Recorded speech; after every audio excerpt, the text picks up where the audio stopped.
Value zone hyper mart Nandamuri Balakrishna గారిచే November 28న నాచారంలో గొప్ప ప్రారంభం. చలికాలం ఎఫెక్ట్ ఏపీఎస్ఆర్టీసీపై పడింది. దీంతో భారీగా ఛార్జీలు తగ్గాయి. చలికాలానికి ఏపీఎస్ఆర్టీసీకి ఏంటి లింక్ అనుకుంటున్నారా? ప్రస్తుతం అత్యల్ప ఉష్ణోగ్రతలు నమోదవుతున్నాయి. చలి వణికించేస్తోంది. రాత్రిపూట బయటకు వెళ్లాలంటేనే కాస్త జంకాల్సిన పరిస్థితి. రాత్రి వేళల్లో ప్రయాణాలు కూడా భారీగా తగ్గిపోయాయి. అందులోనూ ఏసీ బస్సుల్లో ప్రయాణికులు ఎక్కడం మానేశారు. దీంతో పలు రూట్లలో తిరిగే ఏసీ బస్సుల్లో సీట్లు ఖాళీగా దర్శనమిస్తున్నాయి.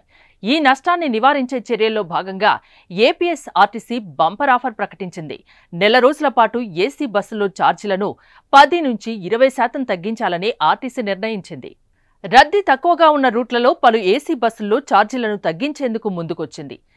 ఏ రూట్లలో ఏ బస్సుల్లో ఛార్జీలు తగ్గించాలనే నిర్ణయాన్ని జిల్లా ఇన్ఛార్జిగా ఉన్న డీపీటీఓలకు అప్పగించింది. దీంతో రాష్ట్ర వ్యాప్తంగా పలు రూట్లలో తిరిగే ఏసీ బస్సుల్లో ఛార్జీలను తగ్గిస్తూ ఆయా జిల్లాల డీపీటీఓలు ఆదేశాలు జారీ చేస్తున్నారు.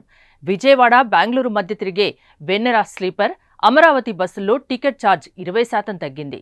విజయవాడ, బెంగళూరు, వెన్నెల ఏసీ స్లీపర్ బస్సుల్లో గతంలో ఛార్జ్ 2170 రూపాయల నుంచి ఇప్పుడు 1770 రూపాయలుగా ఉంది.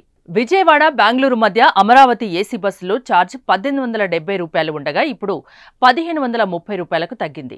అలాగే విజయవాడ, విశాఖపట్నం మధ్య నడిచే అన్ని అమరావతి ఏసీ బస్సుల్లో ఛార్జ్ 10% తగ్గించారు. అలాగే విజయవాడ, హైదరాబాద్ మధ్య తిరిగే డాల్ఫిన్ క్రూయిజ్ అమరావతి బస్సులో టికెట్ ఛార్జ్ 10% తగ్గించారు. అయితే ఇక్కడ ప్రయాణికులు గమనించవలసిన విషయం ఏంటంటే ఆదివారం నాడు హైదరాబాద్కు, శుక్రవారం నాడు విజయవాడకు వెళ్లే రూట్లో ఛార్జ్ తగ్గింపు వర్తించదు. ఇక దీంతో పాటు మరో ఆఫర్ కూడా ఉంది.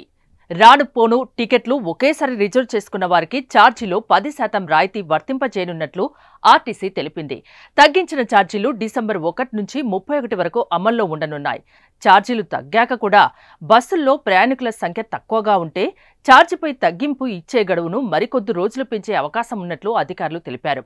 అయితే ఈ తగ్గింపు ఛార్జీలు సంక్రాంతి వరకు అమలు చేస్తే ఉపయోగం ఉంటుందని అభిప్రాయం వ్యక్తమవుతుంది. మరి మీరేమంటారు?